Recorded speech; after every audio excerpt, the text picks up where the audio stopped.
Afternoon, honorable guests, ladies and gentlemen. Welcome to the book talk, Portrait of the Artist as a Young Woman, Eileen Chang at the University of Hong Kong. I'm Amy Chen, a Year 3 student in School of Chinese. I will be your MC today. Now, I'd like to invite Ms. Flora Ng, Chief Information Officer and University Librarian, to give her welcoming speech. Ms. Ng, please. Thank you. Hello, it's great to see all of you guys here. So welcome to the book talk. In celebration of our 110th anniversary for the library and for Feng Ping Shan Library is 90th anniversary. Do you know today is a special day? Now, some people nod their head. It is Eileen Chang's 102nd birthday. And so thank you, Professor Wong, for choosing our venue for this book talk in celebration of her birthday. 2 years ago, when it was her 100th birthday, Professor Wong's Department of Comparative Literature and the University Museum and Art Gallery jointly created a exhibition called the Eileen Chang at the University of Hong Kong. A lot of the archive material, documents, images which was used for that particular exhibit. And after that, Professor Wong continued the journey of finding more about Eileen Chang's life in Hong Kong U. So you will learn from her talk later on about her treasure hunt about what's happening in the University of Hong Kong.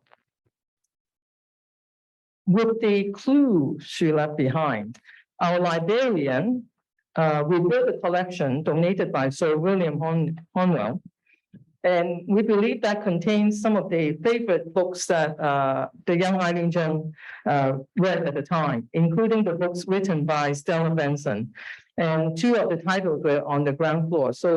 And we actually created a very interesting virtual experience for you on the ground floor, where there's a VR dome, the virtual reality dome. The museum helped us with using a 360 camera. We record the location, and so you would feel like you're reading the book in the same situation that Eileen did. So I would suggest you to try it. It's kind of fun. It's kind of fun. I tried yesterday. I can attest to that. Now, on a serious note, preserving the history and material at Hong Kong U is a critical mission for us. In order to do that, we have a team of professionals like the archivists, librarian, conservators, who are all very dedicated to the mission of preserving the material. We also need equipment that is up to standard. So while you're enjoying the book talk, I hope you also think about how you can help us and contribute to our journey of preserving all the unique material at Hong Kong U. So with that, I pass the stage to Professor Wong.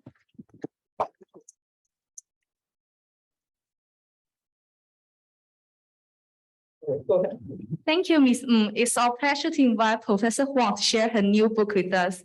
Professor Huang received her PhD in East Asian languages and cultures at the University of California, Los Angeles, and taught at the University of Wisconsin Madison for 17 years before joining the University of Hong Kong as the chair of comparative literature 5 years ago. Her early work focused on literary and visual manifestation of human agencies through extraordinary times, including a monograph titled Women, War, Domesticity, Shanghai Literature and Popular Culture of 1940s, and the other volume titled Writing on Water, a collection of essays by Eileen Chang. Professor Huang's research projects include a book-length study of the social use of photographic portraiture in medieval China, and a monograph that highlights the transactional as it influenced a body of Chinese language narratives across a century of violence, of heroes, and massive exodus. Now, let's welcome Professor Wong.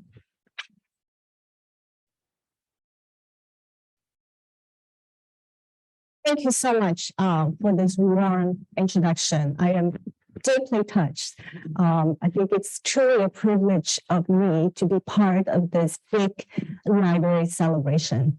And it just so happens today is the 102nd birthday of Eileen Chang. So for me, this book, would not be possible if it if I had not left Madison, Wisconsin years ago to come here, and not just anywhere in Hong Kong, but the University of Hong Kong.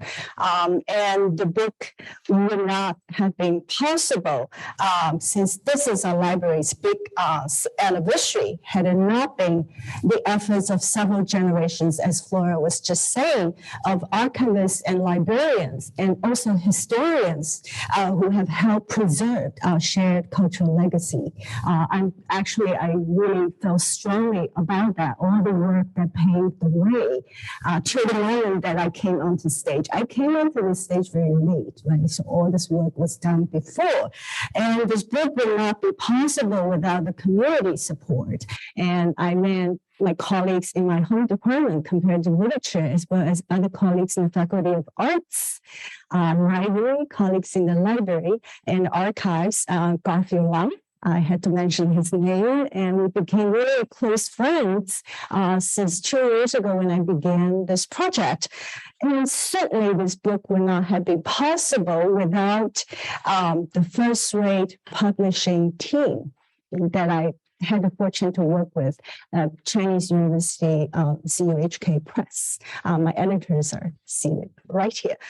So I feel with gratitude, and the gratitude not only just for the people, institutions who supported this project, but also for something that could be called destiny. So I really felt there's destiny. So there's a reason. It dawned on me in the course of last 2 years that there was a reason that I ended up being here and not elsewhere. The reason became clear to me. So it had to be me, if not me, who else? That sense of destiny, right? So this book paints an intellectual portrait of the early years of Eileen Chang. Okay, she was not only a major 20th century writer, and she was also one of the most celebrated alumni in the history of this institution, of University of Hong Kong. So we embrace her legacy. I think actually more importantly, university needs to own her legacy. We need to take ownership of her legacy. So I hope my work is adding to that effort of finally owning her legacy and to highlight an important chapter in the history of this institution.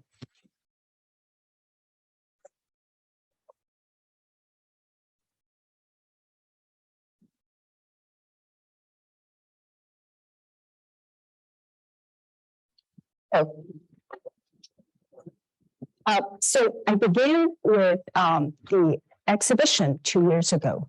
This is a joint effort of me and my museum colleagues. We started this project 2 years ago. 2 years ago was the centennial celebration of Eileen Chang's birth.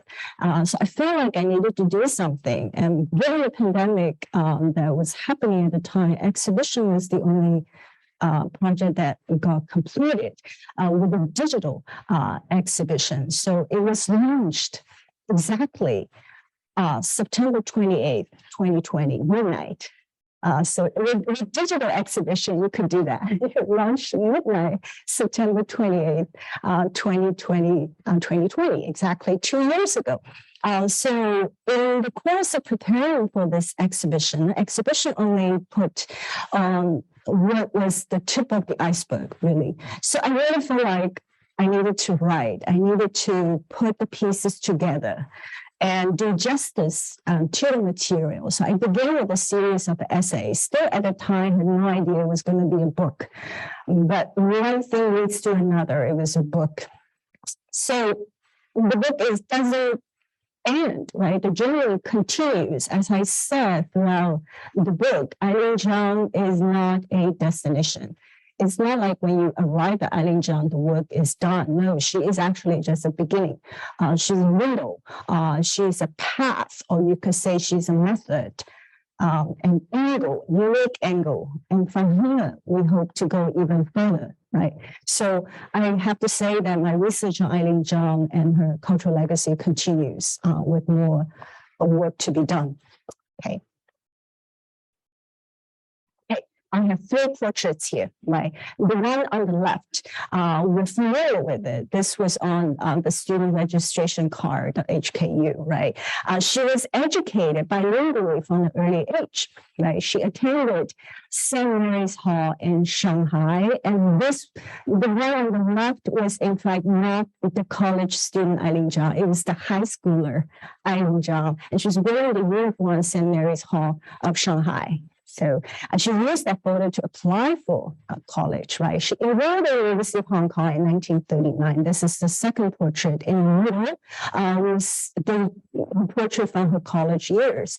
It was with this portrait that I was able to identify her in the group portraits in Arts Association's group portraits of 1940 and 1941. And with this portrait of her, individual portrait of her, we recognize the pair of thick glasses right away. As the features were there, it was easy to actually pick her out in a large group portrait. So she saw her college education abruptly ended, right, 2.5 years later by the bloody Hong Kong battle of December 1941. In May 1942, she left Hong Kong and returned to Shanghai, which was also occupied by the Japanese. So she, at the age of 23, she became an overnight literary sensation, right? She would return to Hong Kong for a second 3-year period, and this is the portrait on the right. It was taken between 1952 and 1955, right before she left for a distant continent, right? Which is the United States in fall 1955. So this portrait on the right was taken at Lee's studio in North Point, Lansing, which was no longer there, right? So the studio was no longer there. So leaving Hong Kong yet again, so she had come to Hong Kong 3 times and lived in Hong Kong 3 different periods of her life. And the second time she left again to begin her 4 decades of American life. And this is the biography that we are quite familiar with, I trust, all right? So the cover, this image has the covers of the first editions of her early works. 2 volumes marked her early literary success in Shanghai. And the one on the left is the cover of Chuanxi. I translated romances. It's a collection of short fiction published in 1944, and a book of prose called Liu Yan, or Written on Water, also published in 1944. These were the first editions. The Chuanxi cover, the bluish green, was her favorite color. So she designed the cover herself. So this page, this image was the table of contents of the first edition. And next to it is her photograph with her English signature. So her first fiction collection was, in fact, well, we know about Chuanxi, but not many people know that the first fiction collection was meant to be called 香港传奇, Hong Kong romances. Right, because the 7 of the 10 stories originally were all set in Hong Kong, okay, including the audience favorite Love in Fallen City, 倾城之恋, as well as Sealed Off, 封锁 was actually meant to be a Hong Kong story as well. And the 2 城乡协第一炉香, 第二炉香 both were set in Hong Kong. So her tales of 2 cities, Shanghai and Hong Kong, was some of the most endearing narratives in her early literary output, contrasting 2 urban environments as mirrors and shadows of one another. So this is in our collection. And as Flora was asking people to go down to the ground level to look at the real dome next to the real dome is a display case, and one of the items in the display case is the manuscript of her the 2 novels written in English, her later works. Her later works. 3 novels stand out to represent her later works that completed in her American years. 2 were written in English, Fall the Pagoda and the Book of Change, which the Hong Kong Lit Press published them a number of years ago. And the 3rd novel, it was written in Chinese. It was the most acclaimed of all titled 小团圆, or Little Reunions. Significant portions of Book of Change and 小团圆, Little Reunions were a retelling of her wartime Hong Kong experience. Okay, her time spent as a college student in Hong Kong continued to find its many manifestations in a literary career deeply haunted by memories of war, of migration, and of permanent loss. And all of those experiences were connected, deeply connected, innately connected with her Hong Kong experience. The book, I actually began the book with like a roadmap. I mean, those of you, if you have taken a look at a book, the chapter 1 was actually presenting a roadmap, inviting my readers to trace a path connecting the campus to her dorm up on the hill on Pausang Road. So this is what number 8 Pausang Road would look like back then in her days. So tracing the footstep is a very important intellectual exercise. I did it many times in the course of writing this book. And actually, even though things have changed so much, environment is completely unlike what it was before, but you do get a sense. You do get a sense of presence. So in walking on her old path. She was very fortunate to be one of the first women students to move into the first women's dorm established by HKU, actually with the assistance by the Sisters of French Convent School, right? August 1939. So this, you could picture her, if you walk the path, picturing her actually walking down and up the very steep road to and from campus. This is a full page from my book. I talked about earlier about identifying her in a group portrait. So this is how she was identified in the arts faculty group portrait of 1940 and 1941. You always find her pretty much around the same spot. It's the third row around the middle.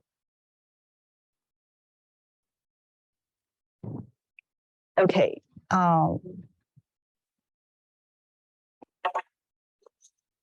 Thick glasses, wearing thick glasses, right? Long hair, sometimes a little messy long hair. You will notice that a lot of women students in the beginning from late 1930s, certainly arts faculty-wise, there were just as many women students as there were men. So gender dynamics shifted on campus. And 1930s was also the golden decade of HKU. The arts faculty curriculum was established, not only established when it comes to school Chinese or Department of Chinese, it was modernized. So she came in 1939, she came in at the end of a golden decade. So really have the kind of education, the liberal arts education that we would dream of having at the time. Okay, so this is, you're familiar. I mean, this is the transcript and registration cards. She was a group A. She chose group A of the 4 different groups. Curriculum, she chose group A, which means majoring in English and history. English and history were her majors. Chinese was minor. In Chinese, it's divided into literature and translation. And she took another minor course. First year was logic, second year was psychology. Okay, so that's her courses of her 2.5 years. We actually had no idea what she took in the third year because that transcript was not there and the term was not completed and therefore there was no record. But we have a 2-year records of her studies here. This is amazing to think how many documents were lost over the decades through war, through reconstruction, through how many generations of tossing things out and all that. And this document, I think it's the holy grail of HKU archives, were not only preserved, but it was preserved in pristine condition, right? So I think it's a miracle, right? It's a miracle that has survived. So her first, her very important account of a college life was this essay called 进语录. It's translated as From the Ashes, that she wrote in 1944. In writing this book, 缘起香港, I really used this essay as what I call an index, a stack of index cards, because each segment of it provides a lead and somehow tells me which direction to go into to dig out more material. So this essay is really like a stack of index cards for me. It's also my all-time favorite. I taught it many times. I taught it 17 years at University of Wisconsin in medicine. I taught it every single year in English translation, of course. But nowadays, to teach it at University of Hong Kong at HKU, and to teach this essay that described a gallery of figures in wartime Hong Kong on this campus really is different. I tell you, the feeling, the sense of being present is truly amazing. It's quite different than if you taught it elsewhere. So this essay, the title of the essay, 进语录, it's translated as From the Ashes. If you translate it literally, right, 进语录, the three characters, if you separate them, 进 is ashes, 语 is what is remained of, what is left of. 录 is record, right? So not only that, there were ashes, right? It's a record of ashes. It's ashes being sifted through, right? And then what's left, it becomes the record. So the first sentence, the first paragraph, the beginning of the essay says there's a really considerable distance between myself and Hong Kong. 1,000 miles, 2 years, new events and new people. Okay, 1,000 miles might be far, but 2 years is not really a long time. So what does she mean by considerable distance between myself and Hong Kong, right? So I would not have known how or from where to begin speaking of what I saw and heard in Hong Kong during the war. My experience got too close to the bone. Of course, we would talk about what's the experience that cut too close to the bone, affecting me in an altogether drastic fashion. Something happened in wartime Hong Kong on this campus that shook her to the core, right? Something that fundamental that happened here. My mind is now somewhat more settled. 2 years only, mind's more settled. At least to an extent that I'm able to keep those events in some kind of order where they come up in conversation. So this is the first paragraph of From the Ashes. It's amazing considering she wrote it when she was 23, a 23-year-old woman writing about war memories. This is also, this is an episode that really will be inscribed in the history of the University of Hong Kong, right? This is an episode, a well-known episode actually in 进语录 in From the Ashes. It was reading, and not just any reading, it was feverishly reading, despite everything, despite the war.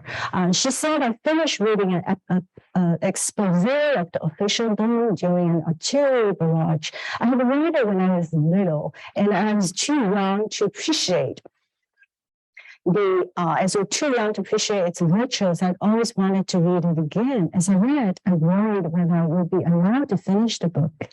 The print was minuscule and the light poor, but if I were to fall, what would I need my eyes for anyway? When there's no skin, as the saying goes, where do you put the hair? Okay, so reading despite everything, and reading precisely because of everything, right? So this is one episode. This moment actually repeated. It's like playing a flashback, right? 3 times at least in her writing. And this is another time. She says, many years later, when I participated in the air defense in the Battle of Hong Kong, I was stationed inside the Fontainshan Library. I discovered a volume of a marital tale to awaken the world and delved right into it.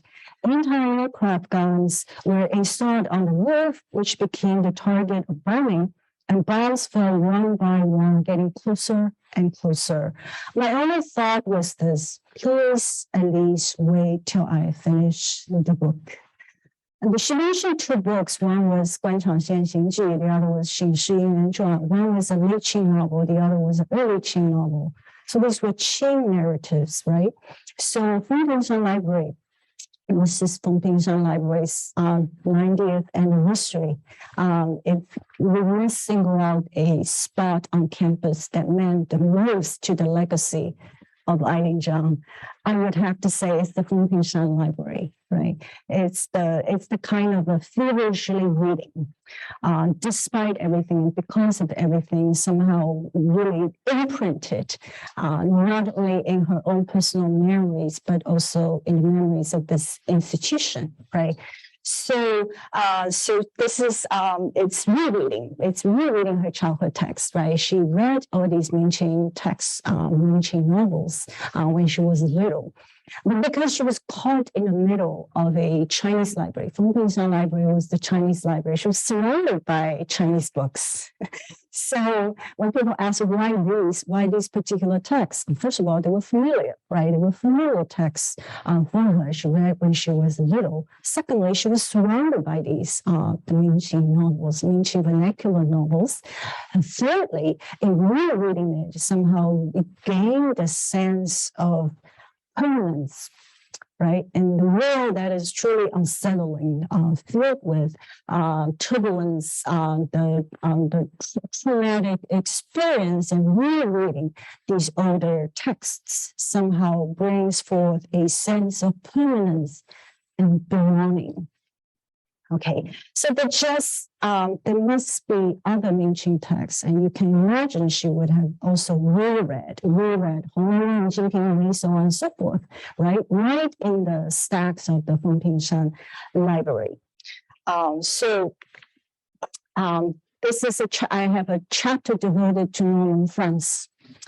Norman France, I can only talk about in a very simple way. I have to say that to me, researching Norman France, I digging him out, so trying to get more information and putting into a narrative of this figure, I think quite an important figure in the history of HKU. To me, myself, it was quite a journey of learning.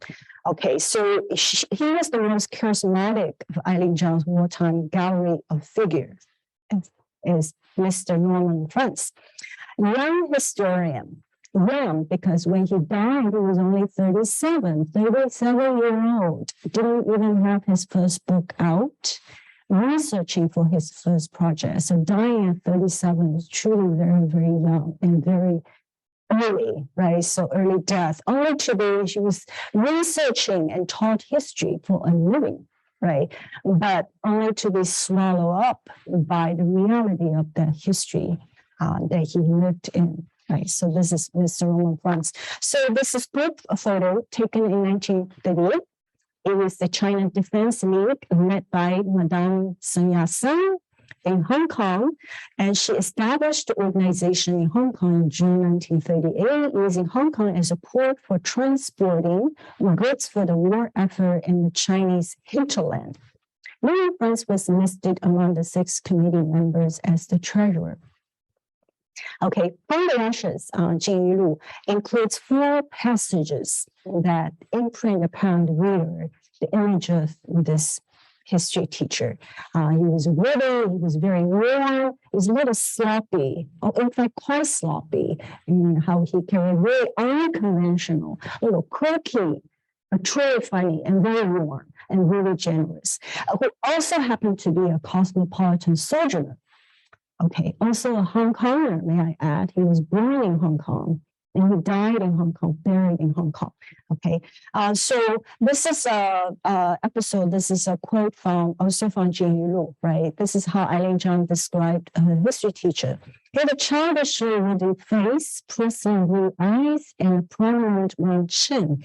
His hair had already begun to thin, and he wore a tattered piece of Nanking silk as a necktie. He smoked like a chimney during class. Nobody could do it now, right? As he delivered his lectures, a cigarette would always dangle precariously from his lips, shuddering up and down like a seesaw, but never falling to the ground. When he tossed a cigarette butt toward the window, when he was done, it would whiz past the girl's fluffy palms, very much a fire hazard. And this is Eileen Chang's discussion of her teacher. And really, I think the most important teacher of her college life. This portrait is I love this one because look at her, it's not sloppy, very dignified, right? Dressed in his best outfit. Chinese department group photograph was taken right in front of Ingenium building. Ingenium building looked the same if you compare the photograph with what we have now. So it used to house the Department of Chinese, plus Department of History. And Department of History at the time was just one person, Norman Franz. So Norman Franz had his office next to Department of Chinese colleagues. The photograph was taken in the fall of 1941. So between Reverend Casey and Professor Chen Ying-Chue, everybody knows who Professor Chen Ying-Chue is. But seated between the two of them was Mr. Franz, Norman Franz. He again exhibits the plump cheeks, round chin, and thinny hair described by Eileen Chang. He was befitted in his tidiest suit, complete with a proper necktie. It wasn't just a piece of silk, it was actually a necktie.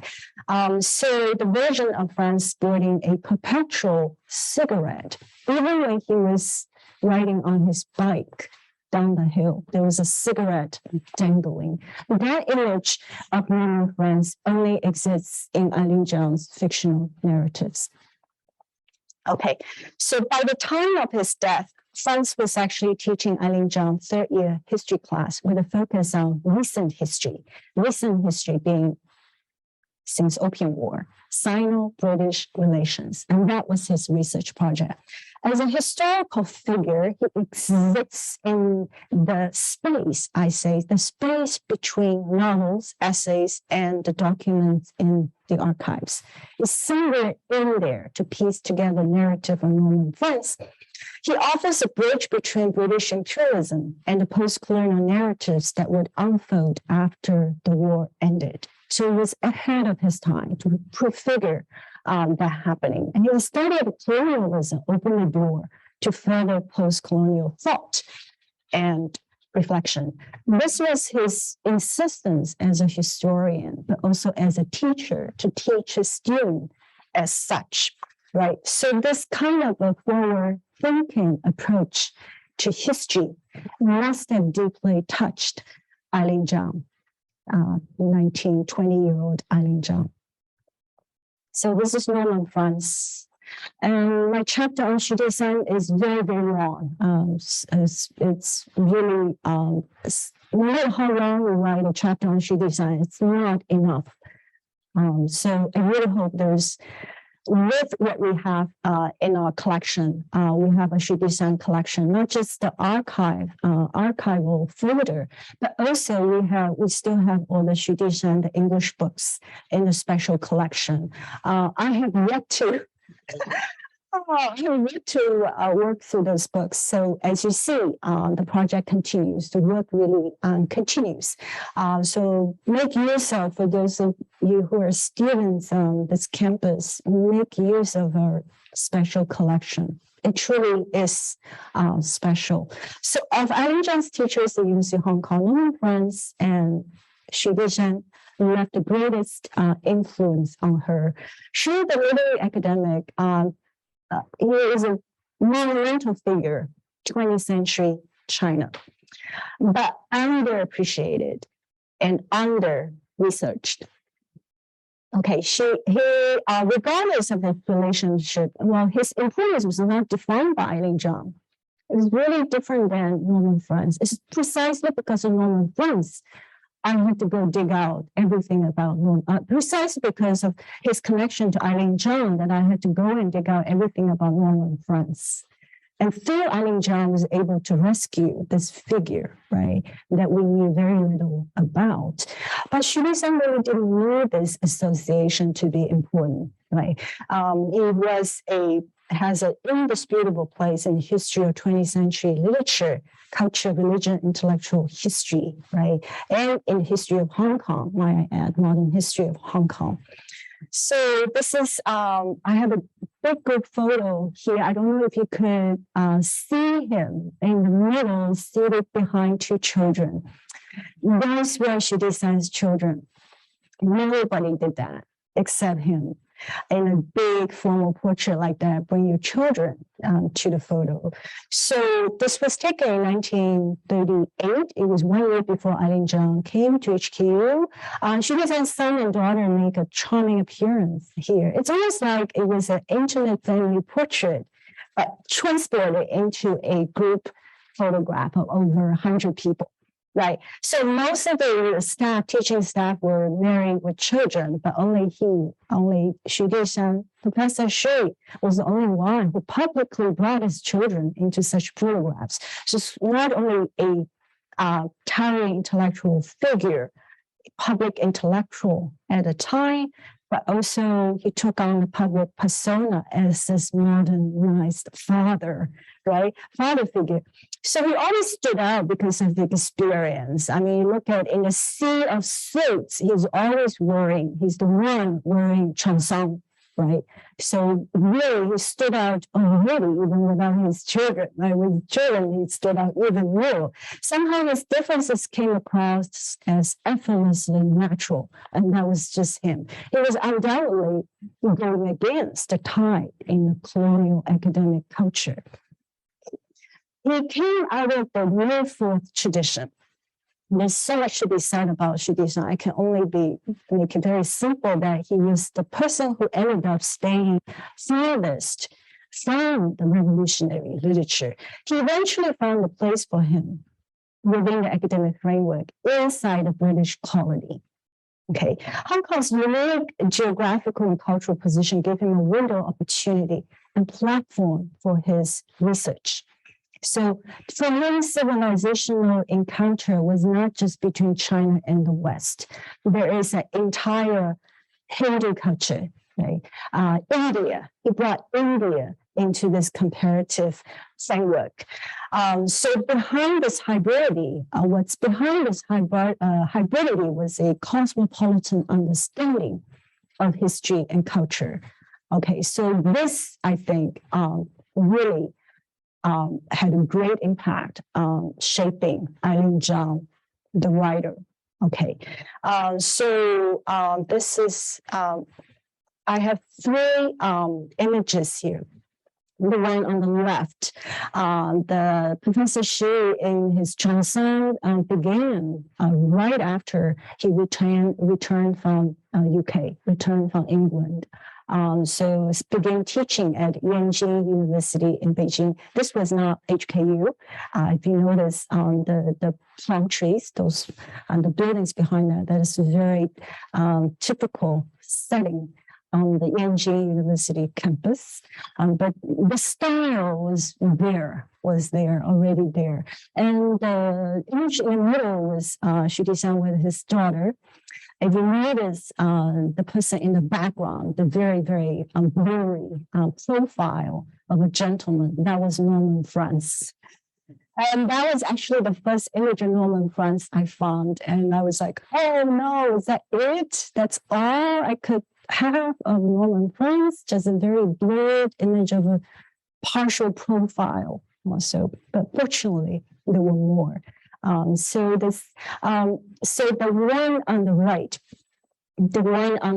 was Eileen Chang's drawing that goes with her story Jasmine Tea, which was published in 1943, 茉莉香片. And the professor inside the story, 茉莉香片, 严子业教授, was widely believed to be modeled after Shubi-san. Okay, Yan Ziye, recognizable by his cheongsam and wide breadth of knowledge, is a professor of Chinese literature, history, and philosophy in Eileen Chang's story. So it's very, there's so she fictionalized, completely fictionalized her Chinese teacher, right? In the fictional narrative. So somehow calls upon a much younger Xu Dishan without his beard, kind of a paler and much younger version of the real life Xu Dishan. So in real life, Xu Dishan was actually born in Taiwan. In Tainan. He was raised in Lingnan, in Guangdong, Fujian, and then he went to Ingenium University for college in Beijing, and then traveling to US, England for graduate education, then back to teach in Ingenium until 1935. He was hired by HKU to come here to spend the last 6 years of his life.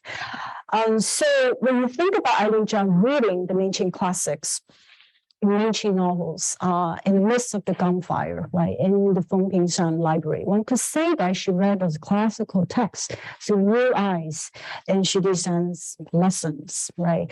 Amid the cannon fire war, she buried herself in those Mingqing narratives in the Fengpingshan library. And this was introducing new framework into reading these old and familiar texts. Okay, so this is just on Xu Dishan. So I have a very, very long, the longest chapter in the book is the one on Stella Benson. If I didn't control myself, it would become a book by itself. Stella Benson, so in tracing her, that to me was quite a journey, but also fulfilled or answered many of my own questions for all these years. Okay, so we talk about her history lessons. We talk about her Chinese lessons, right? Women friends, Xu Dishan, now her English lessons. Her English lessons in the curriculum of Department of English, University of Hong Kong. It's from Shakespeare to the Bible, you name it, the canonical texts, right? Very few 20th century texts because 20th century literature was still happening at the time. But classroom learning was only part of the reading, right? So much of the reading actually happened outside of the classroom.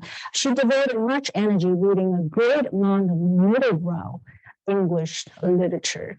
So there were textual references scattered in her prose that if you put it all together, you will see a lively map of authors and texts, oftentimes on the peripheries of national literatures. And this her reading habit or reading journey began at HKU. Okay, so what links Stella Benson and Eileen Chang together was just this one line. This one line in 1944 at a roundtable discussion of women writers, when she was asked who was her favorite foreign women author, she had this one line. She says, of foreign women writers, I much prefer Stella Benson. And that was it.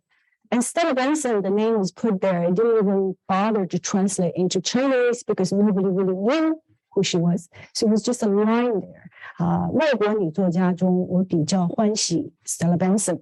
There was just that one line, and that one line was suspended in that time and space for many, many years, right? So when we read Stella Benson, what links the two together was a one-line reference, right?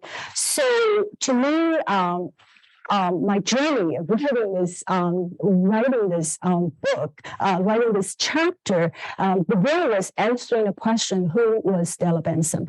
Stella Benson was a young suffragist in London in her early years, and she died at age 41, and until her death, she published 17 books, including 8 novels. Her travel narratives, I think, had the most impact on Eileen Chang. The travelogues were published as The Little World and Worlds Within Worlds, the 2 collections, based on her extended residency in the Americas, Manchuria, Northeast Asia, India, Hong Kong, and various locations of French Indochine. In the early 1930s, she's very important to Hong Kong. In the early 1930s, she was at the center of a pre-war colonial reading culture. everybody was reading Stella Benson. Even though she was forgotten after her death, there was a point in colonial reading culture in Hong Kong. Everybody was reading Stella Benson. Benson was famously known, also very important to history of Hong Kong. She worked with Gladys Forster, who was the wife of Professor Forster, who was at the time the Dean of Arts of HKU. The two women worked together to fight against licensed brothels, prostitution in Hong Kong. It wasn't really prostitution that she was against.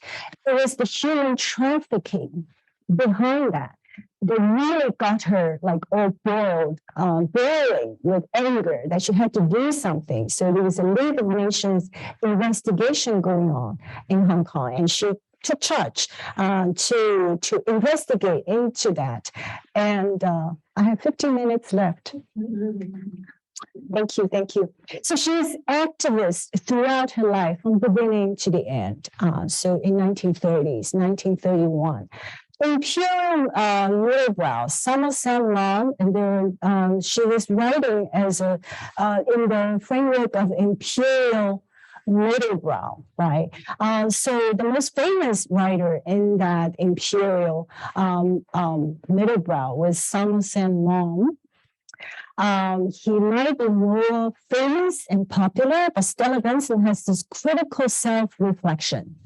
Like I would say, a very, very beginning, very, very preliminary stage of anti-colonial thinking, which was not there in Maugham's works. Okay, but it was there in Stella Benson's novels and also in her essays that will set her ahead of the time.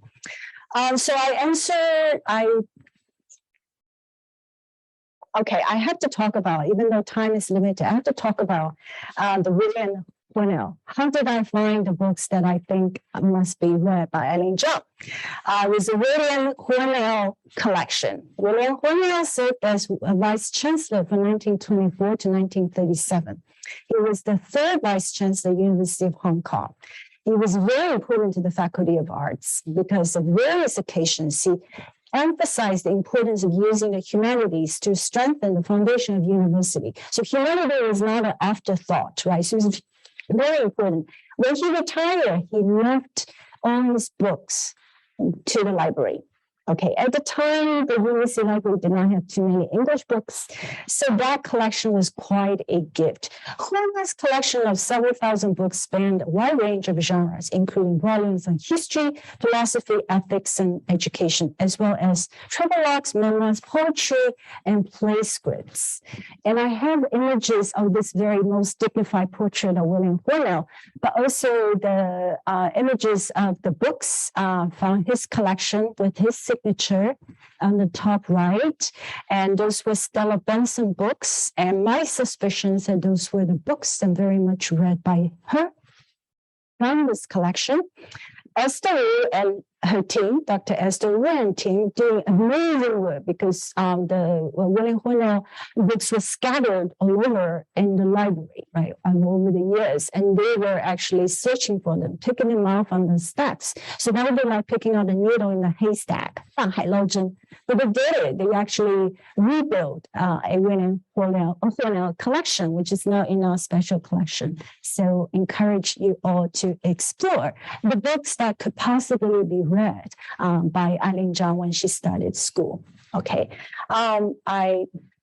these are the quotes from Stella Benson works to show that she had what I call the very beginning of anti-colonial thinking. And these were her travelogues after many, many travels around the world, different parts of the world. And she was writing these words. And I won't read these, but how about how she described Hong Kong in Stella Benson's work?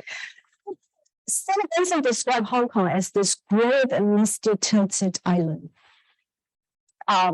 So ghostly Hong Kong. Hong Kong is like the great shadow of a Chinese temple upon the sky. And why so absurdly is Hong Kong tilted? And this is its outline. The lights of the peak climb so high and the stars so low. Okay, I won't read the next long quote, but what about the one on the bottom, which was her last words? She died in 1933. Her last words to Hong Kong. Her last words to Hong Kong was published in South China Morning Post. And she is a little satire, Stella Benson, A Life in Hong Kong, in which she described all the ladies and gentlemen living in peak and the peak culture. They were no more than the thin, shimmering ghosts of refined British ladies and gentlemen. Hong Kong as a ghostly city.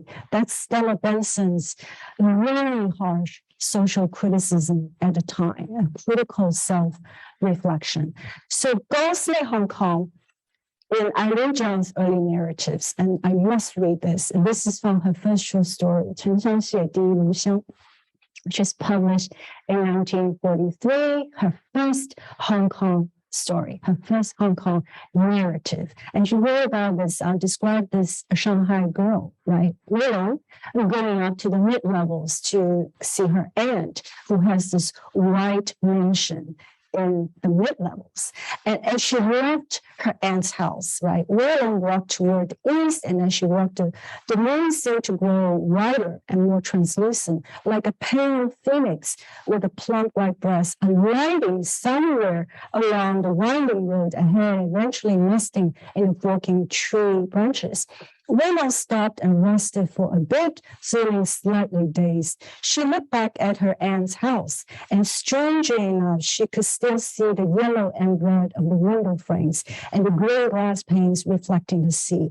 The splendid White House, covered in green roof tiles, bore more than a passing resemblance to an ancient imperial tomb. It's like a tomb, ghostly presence of the peak culture. So of course it has its connection to the ghost narrative of China's traditional past. But my argument is that Stella Benson's ghostly narratives of Hong Kong could be seen as one of the origins as well. Okay, so Eileen Chang has returned to Hong Kong many, many times, even though physically only 3 times, right? She was here for college, and she lived here in 1952 to 1955, and then also briefly in late 1960 to early 1961, only a few months. So 3 periods of residence in Hong Kong. But in her imagination, in her memory, she had to return to Hong Kong many, many times, okay? This is a piece that she wrote in her last years. It was called 重访编程. It was a rewriting of an early English essay.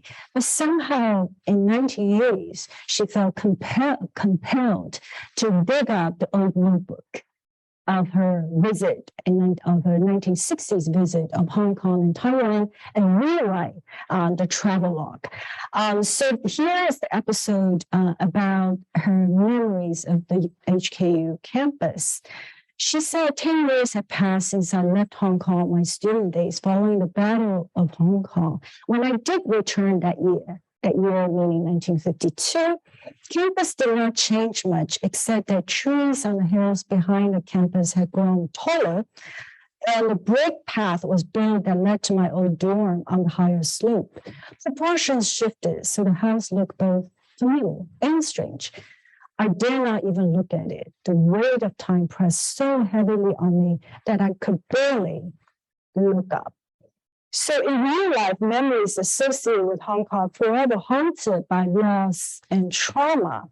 But it is in her extended narratives that they're preserved and amplified. Hong Kong experience was inscribed in her writing.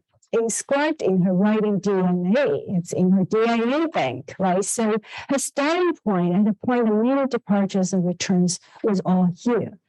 All of it, all of these narratives can be traced back to this one summer in 1939, August 1939 to be precise, when a 19-year-old Eileen Chang entered this newly opened Our Lady's Hall on number 8, Hossan Road.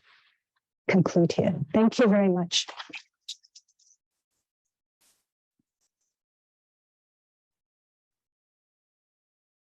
Thank you, Professor Huang, for your inspiring sharing. Now we've come to the Q&A session. You're welcome to raise questions. Online guests can raise your question in the chat box.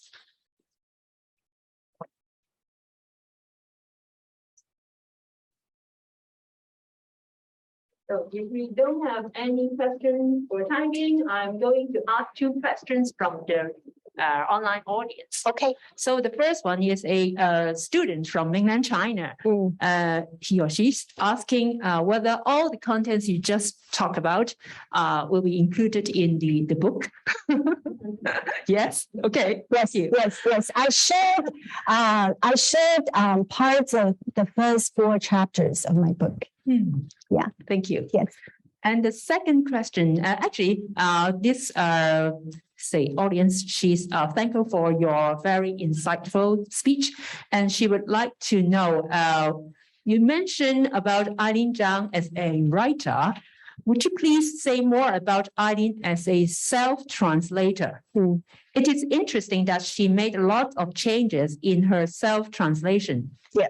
Thank you very much. Yeah, that's actually a huge topic, right? A topic that should many dissertations, I would say many choices. I think that many dissertations already were written, but also many yet to be written, because I was just contacted by a student, a PhD, who's writing a PhD dissertation on Eileen Chang's self-translation.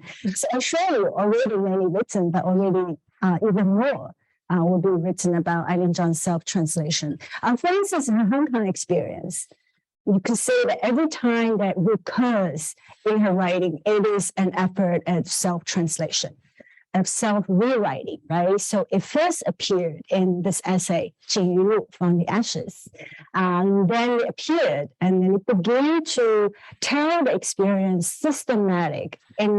systematically in longer narratives. And when she arrived in the US, right, in 1955, began writing this very long novel. And this novel that is very long and covered her entire life experience would be framed by her Hong Kong experience, right? It was kind of bookended by her Hong Kong experience.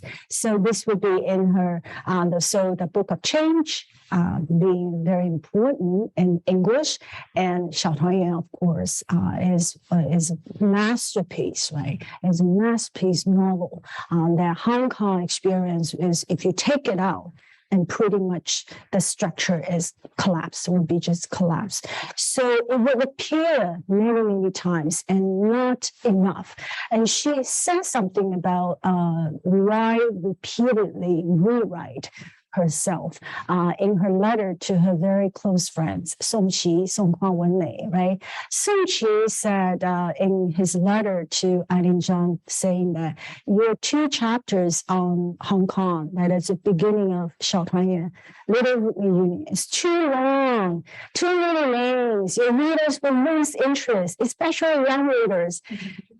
Right? So, and you should just remove it. And she said, absolutely not. She insisted on the fundamental importance of the Hong Kong experience to shaping her as a major writer. And she said her original word is 这个香港经验我是不怕炒冷饭的，炒冷饭我是不怕的. So I'm just continue to like recook the rice over and over and over, because that is so important. That is so crucial to me. So, yeah.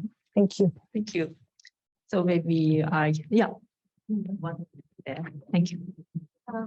I'm interested in the connection between the male figure in Jasmine Tea and the image of Xu Dishan. Yeah. And I wonder if you'd like to elaborate on your new discoveries and the proof that you find, how you come to this conclusion. And thank you again for bringing us the taste of both history and literature. Yeah. Thank you. There were many. So most people believe that this was modeled after Xu Dishan. I mean, mostly the name will give the clue, right? Yan Ziye is a play on Xu Dishan's last name, Xu, right? So most people believe in that. But I actually like to think of Yan Ziye, I mean, the fictional character in Jasmine Tea, as a kind of ideal, right? It was a kind of a composite image of what an ideal male Chinese intellectual would look like. So I trust that Eileen Chang, when she, her fictional narratives, is never, it's fiction, right?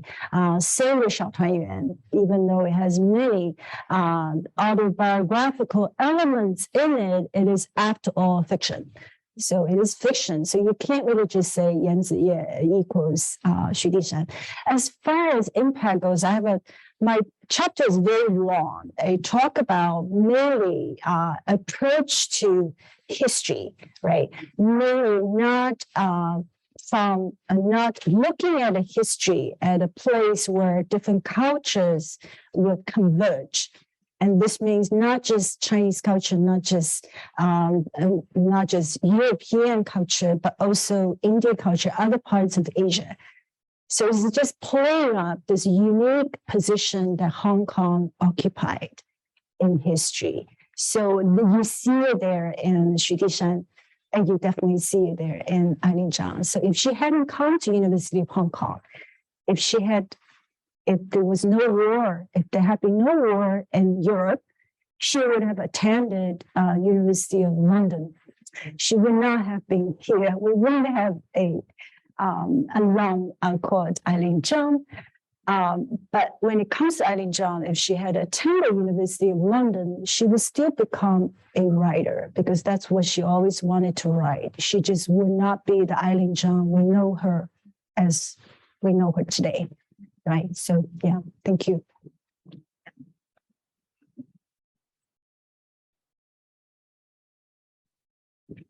Thank you very much for Professor Huang for your very informative and elegant talk. Okay.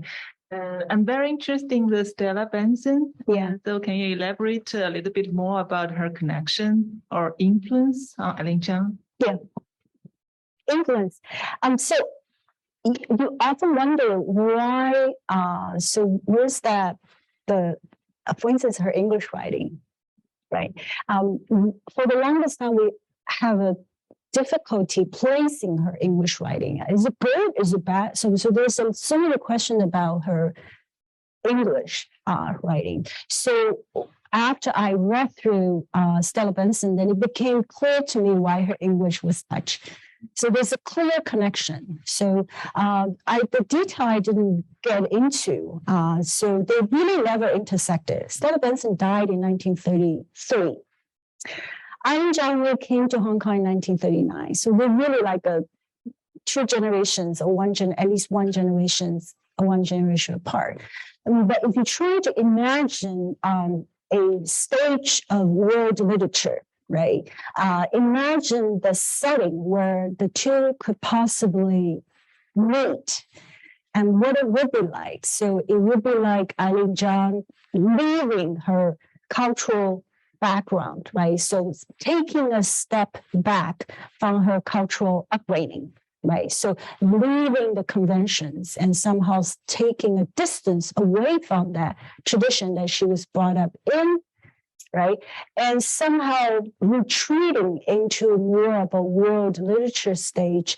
And somewhere along the way, she will run into Stella Benson, who just came over here from outside the world and looking into this world with so much passion and curiosity. And the two of them would meet in this distance.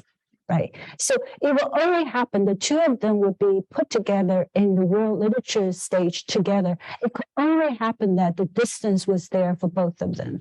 For Eileen Chang, there was enough distance between her and the traditional culture that she was brought up in.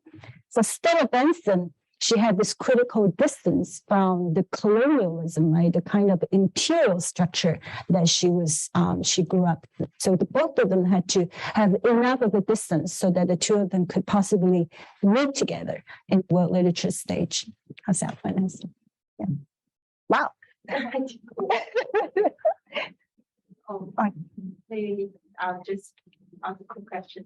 Thank you. Can you hear me all right? Yeah. So Nicole, thank you for your very fascinating talk, but I do quote something that you didn't actually wrote in the book because you gave us an image that didn't appear in the book. Yeah. That's an interview about Zhang Eileen when she was asked to comment on her contemporary writing, Yeah. female writers. Yeah. And you quote from her comment on Benson. Yeah. But before that, she actually gave a Yeah. longer answer commentating on Su Qi and Ding Li. Yes. So I'm very much tempted to take a photo of that. But anyways, according to my memory, I think Su Qi was his favorite writer. Yeah. A female writer, and Yeah. Ding Li, she thinks differently about Yeah. Ding Li and thinks that Ding Li's first work was better. Mm. I think that's Madame Sophie's Yeah.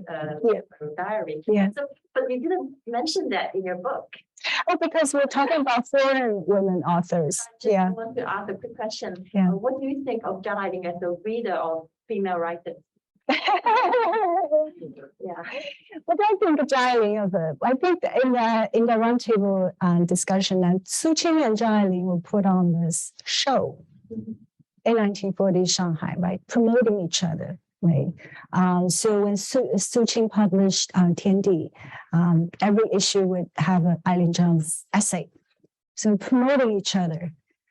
So it was only right when she said, my favorite, this is not, I mean, the only foreign woman author, she mentioned only Stella Benson, no Virginia Woolf, no Catherine Mansfield, right, who were much more famous foreign women authors at the time, but she mentioned somebody called Stella Benson. But in terms of Chinese female authors, she mentioned more. She mentioned Li Qingzhao or something. She mentioned like there were others. So what I think about her reading of women's literature, I don't think she read it as women's literature per se. I don't think she separated women's writing apart from the rest of the writing. But it doesn't mean she doesn't have female consciousness. The female consciousness was there. So she would not separate women writers from the context of their writing, the time, and to put them together. Yeah, so you could almost like see her, if you could see her, if you could imagine her in an event like 女作家聚团会. I mean, what she was actually thinking, what is this thing? You know, like they're talking about this. And I don't think that's her approach. Yeah. So I don't know if that answered your question. Yeah. Yes. Thank you. Thank you. Yeah. So time is running short. We will take maybe 3 more questions, maybe 2 from the floor and 1 from the online audience.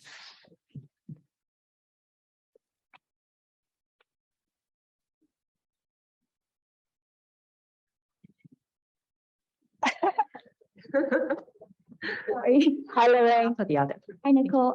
Thank you so much for the talk. That was very exciting, and it was great to see sort of this come together. I guess my question is that you talked about how Norman Franz and Stella Benson would have, you know, sort of the beginnings of sort of anti-colonial thought. Mhm. And I guess my question was, how do you think that this may have influenced Eileen Chang's writing? Do you see any connections in her work, any responses she might have to these worldviews? Yeah. It's so interesting that Lorraine had to be the one to ask this question. And that's Lorraine, who I thanked in my afterwards. She was one of my research assistants. And it helped a lot. And because of me, that she actually had to read all Stella Benson too. Let me just say, you and I are probably the only 2 people in this room probably Stella Benson. And I have to read so many of these writings of this rather obscure writer, English writer. I really would hesitate to emphasize anti-colonial. I do not believe it was systematically anti-colonial, but it was something that really, she was so unhappy because her preface to Words Within Words is written in bad temper. And she put it there in her preface. I wrote this in bad temper, something that just makes me super mad. So really, there's something about her something about this colonial culture that felt so wrong. I think she was most angry about the hierarchical, the kind of a vertical structure that was guaranteed by the colonial culture at the time. She was most angry about that. And Lorraine, since you left, I also had the good fortune to have read some of her diary, particularly Stella Benson's Hong Kong diaries. It was really eye-opening. So if her diaries ever became published, which is really hard, because if you think about her published works have been out of print for so long, why would anybody publish her diaries? But you never know. If her diaries ever published, even just the part that about Hong Kong, it really was who's who in colonial Hong Kong. It's just everybody would find a place in her diary. She would meet these people during the day. And when she went back home at night, she write them down in her diary. Everybody she criticized. There was hardly anybody that she considered as good as, except for William Huang. They were actually good friends. William Huang, Vice Chancellor William Huang, was a good friend of Stella Benson. So there's something about, I don't believe it's self-consciously anti-colonial. It was more of a continuation of her early day as a suffragist in London, kind of a social criticism and really sensitive about issues about gender, about class, about race. I would just say that. And that's something that I think she could agree, Eileen Chang would agree with her. This is something that, these are the issues that I think they could easily form a dialogue through their writing. Yeah, this is the last question. Thank you. I guess actually there are two from the online audience. Okay. Maybe you can choose one from them.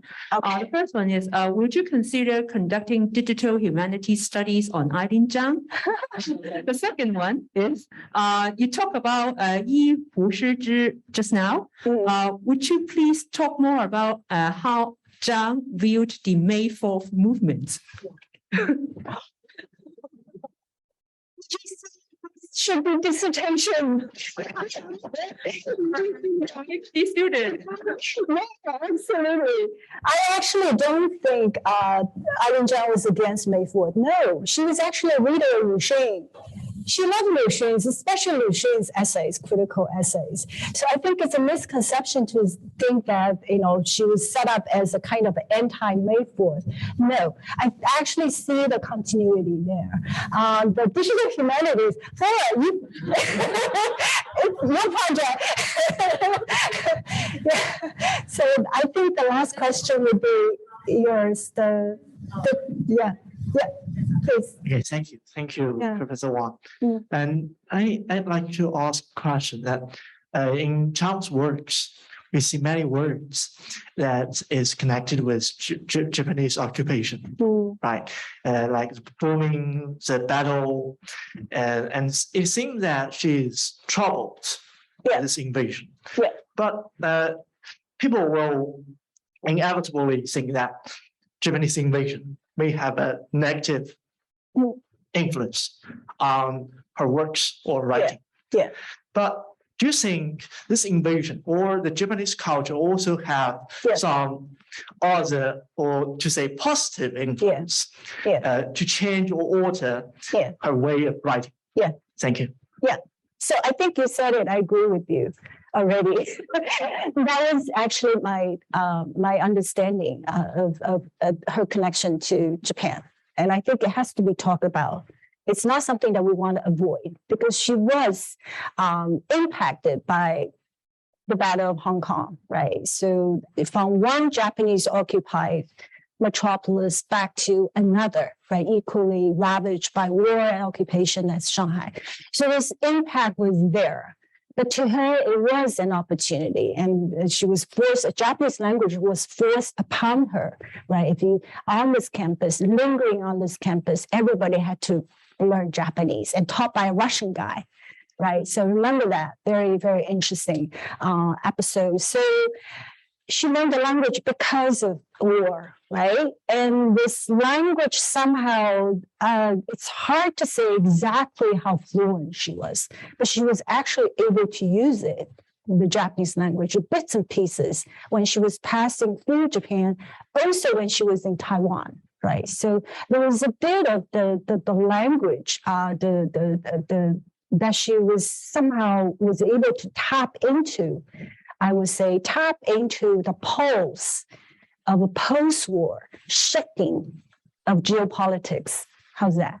I think that was actually important in understanding Eileen Chang. So thank you. Yeah. Thank you, Professor Huang. May I invite Ms. Wong to present souvenir to Professor Huang? Ms. Wong, please.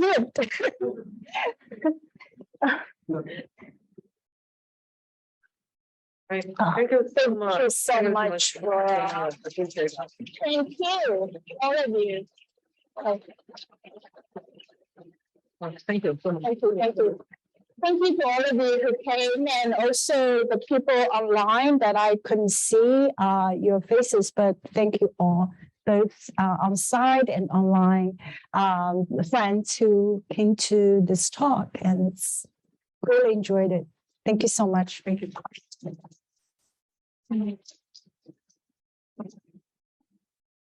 Thank you, Professor Huang and Ms. Ng. Now, may I invite Professor Huang and Ms. Ng to have a group photo with the audience? I'm gonna take this.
We've now come to the end of the book talk. You're welcome to join the book signing session by Professor Huang.